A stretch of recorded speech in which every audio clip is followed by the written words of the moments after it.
ఓం నమో వెంకటేశాయ. ఇవాళ వీడియో ఏంటంటే కనుక మన హిందూ ధర్మం ఎంత గొప్పదో అనేది ఇప్పుడిప్పుడు తెలుస్తుంది. కాకపోతే అది ఎలా ఏంటనేది ఈ వీడియోలో చెప్తాను. ముందుగా అయితే నా వీడియోలో చివరి వరకు చూసి దయచేసి లైక్ చేయండి. మీరు లైక్ చేయడం వల్ల ఈ వీడియోలు మరికొందరికి వెళ్తాయి కాబట్టి దయచేసి లైక్ చేయవలసిందిగా కోరుకుంటున్నాను. వీడియోలోకి వెళ్ళిపోదామండి. అయితే నేను రీసెంట్గా కొన్ని వీడియోలు అయితే చూశాను ఫారినర్స్వి. వాళ్ళు మన సాంప్రదాయాన్ని ఫాలో అవుతూ అక్కడ చాలా ఇక్కడికి వచ్చినా కానీ అక్కడికి వెళ్ళినా కూడా కానీ చాలా మన పద్ధతిలో చాలా బాగా పాటిస్తున్నారు.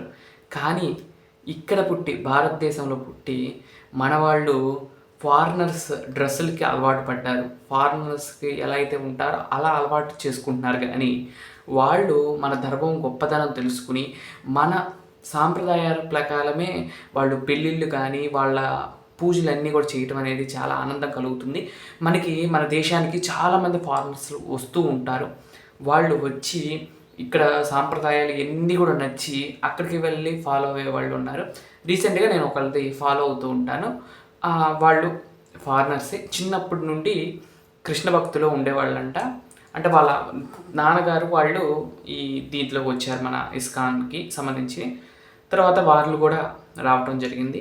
ఇప్పుడు ఆయన యజ్ఞోపవేతం వేసుకుని వాళ్ళ ఒక 10 మెంబర్స్ గ్రూప్ పెట్టుకుని వాళ్ళు యజ్ఞోపవేతం వేసుకుని అక్కడ వాళ్ళ దగ్గరికి వచ్చే ఫారినర్స్ అందరికీ వాళ్ళకే పెళ్ళిళ్ళు చేయటం, ఇళ్ళలోకి వెళ్ళినప్పుడు పూజలు చేయటం, అలాగే నరసింహ యాగాలు చేయటం, ఎన్నో సుదర్శన యాగాలు చేయటం, అలా యాగాలు చేయటం నేర్పిస్తున్నాడండి. అలాగే మన వాళ్ళు సంధ్యావందనాలు ఎలా అయితే చేస్తారో ఆయన అది కూడా చూపిస్తున్నాడండి. సంధ్యావందనం ఎలా చేసుకోవాలని కూడా చూపిస్తున్నాడు. చాలా ఆనందం కలిగింది. మన వాళ్ళేమో వేరే మతం కోసం చూస్తూ ఉంటే వాళ్ళు వేరే మతమైనా సరే మన మతంలోకి వచ్చి మన కల్చర్ అంతా నచ్చి వాళ్ళు అది పాటిస్తూ చాలా హెల్తీగా ఉన్నామని చెప్తున్నాడు ఆయన కూడా మీరు చూసే ఉంటారు నాకు తెలిసి. ఆయన ఫారినరు, ఆయన యజ్ఞోపగతి వేసుకుని అక్కడ పౌరోహిత్యం చేస్తూ ఉన్నాడు. అది కూడా అక్కడ చుట్టుపక్కల ఉన్న వాళ్ళ ఫారినర్స్కే మన హిందూ కల్చర్ ప్రకారం పెళ్ళిళ్ళు చేయడం కానీ అవి చేస్తూ చాలా సంతోషం అనిపించింది. అలా ఫారినర్స్ అయ్యిండి కూడా మన ధర్మాన్ని గురించి తెలుసుకుని వాళ్ళు మన ధర్మం ప్రకారం పెళ్లి చేసుకుని ఆ కార్యక్రమాలన్నీ చేయడం చాలా ఆనందం కలిగింది. కానీ మన వాళ్ళు మాత్రం ఇక్కడ ఏం లేదు అన్నట్లుగా వేరే మతంలోకి వెళ్ళిపోతున్నాడు.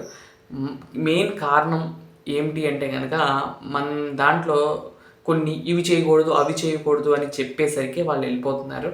కానీ మన పూర్వీకులు మనకు పెట్టిన ప్రతి ఆచారం వెనక ఒక సైన్స్ అనేది ఉంటుందండి.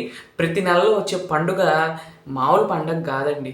ఆ సీజన్ బట్టి మనం తీసుకునే ఆహారాన్ని గుర్తు చేయటం కోసం వాళ్ళు మన పూర్వీకులు ఆ రోజుని పెట్టడం జరిగింది. అయితే మనకి సుమారు చెప్పాలంటే ఎండాకాలం వస్తుంది. అప్పుడు ఎండాకాలం స్టార్టింగ్లో మనకి ఏమొస్తుందంటే శ్రీరామనవమి వస్తుంది. శ్రీరామనవమికి ఏంటంటే బాగా ఎండగా ఉంటుంది. ఎండగా ఉండేసరికి ఒళ్ళు చలవ చేయడానికి స్వామివారికి ఇష్టమని కాదు, ఆ మధ్యలో పానకం అనేది పెట్టారు. పానకం, వడపప్పు, చలిమిడి ఇవన్నీ మనకి ఏం చేస్తాయండి, చలవ చేస్తాయి, అంటే చల్లదనాన్ని కలిగిస్తాయి. అవి తీసుకోమని ఆ నెలలో అలా చెప్పారు. అలాగే మనకి తొలి ఏకాదశి వస్తుంది. ఆ నెల స్టార్టింగ్లో తొలి ఏకాదశి ఉంటుంది. అప్పుడు ఏంటంటే కొంచెం జలుబులు చేసే కాలం కాబట్టి అప్పుడు ఏం చేస్తారు, మనం అప్పుడు తినేది ఏంటంటే మనం పేలపిండి అని అంటారు. అంటే పేలాలను వేయించి మొక్కజొన్నవి వేయించి పేలాలు అవుతాయి. ఆ పేలాలని పొడి చేసుకుని తింటారు బెల్లం కలుపుకుని. అది ఆ సీజన్లో మంచిదని అలా చెప్పారు. అలాగే ఒక్కొక్క నెలలో అలాగే మన తర్వాత వచ్చేది ఏంటి, వినాయక చవితి. వినాయక చవితి నెలలో కూడా కుడుములు ఉండ్రాళ్ళు తింటాం. అది కొంచెం వాన కొంచెం మామూలుగా ఉండే ఆ సమయంలో మనం ఆవిడి చేసిన కుడుములు అవి తింటే మంచిదని చెప్పి అవి పెట్టడం జరిగింది. ఆ తర్వాత కార్తీక మాసం సంబంధించిన ఉపవాసాలు ఉండటం ఇవన్నీ కూడా నేర్పించడం జరిగింది. ఆ తర్వాత మళ్ళీ ధనుర్మాసం వస్తుంది. ధనుర్మాసంలో ఉదయం ప్రాతకాలం లేచి చేసే మన ప్రతి పూజ ప్రతి పని కూడా మనకి మంచి జరుగుతుందని చెప్పి ధనుర్మాసంలో ఉదయం లేసే కార్యక్రమాన్ని మనం తీసుకొచ్చారు. అలాగే 30 రోజుల పాటు మనం శ్రద్ధగా ఉండడానికి కోసం అలా ఆ నెలలో అలా వస్తుంది. తర్వాత ఉగాది నెలలో, ఉగాది వచ్చేసరికి మనకి తీపి, పులుపు, కారం ఇవన్నీ తింటాం కదా, ఉగాది పచ్చడి. ఆ మాసంలో కూడా ఆ స్టార్టింగ్ అవి పెట్టడం వల్ల మనకు మంచి జరగాలని అలా పెట్టడం జరిగింది. అలానే మన సాంప్రదాయం ప్రకారం ప్రతి వంటకం కూడా చాలా అద్భుతంగా చేస్తారు. అయితే మనం గుళ్ళలోకి వెళ్ళినప్పుడు కొంతమంది పులిహోర అనేసరికి ఎగతాళిగా చేస్తున్నారు. దాన్ని ఏదో ఏదో మాట్లాడుతున్నారు కానీ అది అది మనకి ఎంత మంచి చేసిద్దంటే ఆ ప్రసాదాలన్నీ కూడా ఒక్కొక్కటి ఒక్కొక్క రకంగా చేస్తారు. చాలా బాగుంటాయండి. వాటిని మనం ఎప్పుడు కూడా ఎగతాళి చేయకూడదు. భగవంతుడికి ఒక్కసారి నివేదనం పెట్టి తర్వాత తీసిన తర్వాత దాని ప్రసాదం అంటారు. ఆ ప్రసాదాన్ని మనం ఎప్పుడు కూడా ఎగతాళిగా చేయకూడదు, ఎగతాళిగా తినకూడదు. నేను రీసెంట్‌గా ఒక వీడియో చూశాను. ఎగతాళిగా అబ్బాయి పులిహోర పెట్టారు అని ఎగతాళిగా పులిహోర అన్నట్లు ఎగతాళి చేస్తున్నాడు. అలా చేయకూడదండి. అది ప్రసాదంతో సమానం. భగవంతుడు అది కళ్ళతో చూసి ఆ ప్రసాదాన్ని స్వీకరిస్తాడు. ఆ ప్రసాదాన్ని మనం స్వీకరించాలి అంటే మనకు స్వామి అనుగ్రహం మీదే అది వస్తుంది. చాలా ఆ ప్రసాదాన్ని మనం ప్రసాదంగానే చూడాలి కానీ ఎగతాళి మాత్రం చేయకండి. అది చాలా మంచిది కాదు. ఈ నా విన్నపం ఏంటంటే కనుక మీ చుట్టుపక్కల ఎవరైనా ఉంటే ఇలా మతం మారే వాళ్ళ గురించి మతం మారుతున్నారని మీకు తెలిస్తే కనుక మీరు వాళ్ళని వాదించి మారకుండా చేయండి. అదే మన హిందూ ధర్మానికి ఒక్కరిని మన ధర్మంలో ఉంచినా మనకు ఆ పుణ్యం ఉంటుంది.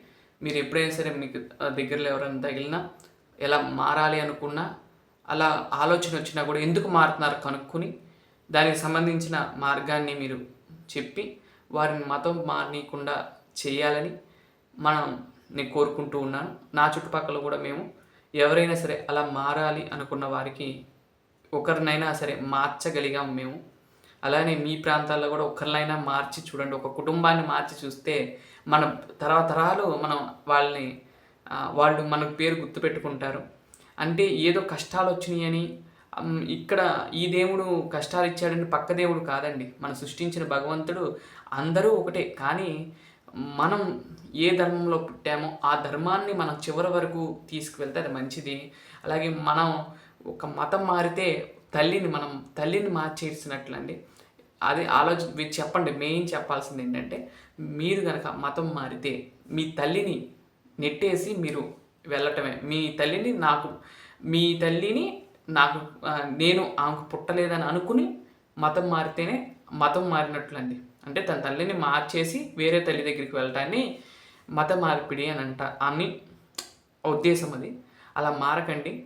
ఏ ధర్మంలో పుట్టారో ఆ ధర్మం కోసం నిలబడి ఆ చివరి వరకు నిలబడి మళ్ళీ ఆ ధర్మం కోసం ప్రాణాలు ఇవ్వాలి. కానీ ఈ ధర్మంలో పుట్టి వేరే ధర్మం కోసం మనం ఎప్పుడు కూడా పోరాడకూడదు అనేది నేను నమ్ముతూ ఉంటాను. ఇదండి ఈరోజు వీడియో. మరొక మంచి వీడియోతో రేపటి వీడియోలో కలుస్తాను. అంతవరకు సెలవు. నమస్కారం. ఓం నమో వెంకటేశాయ.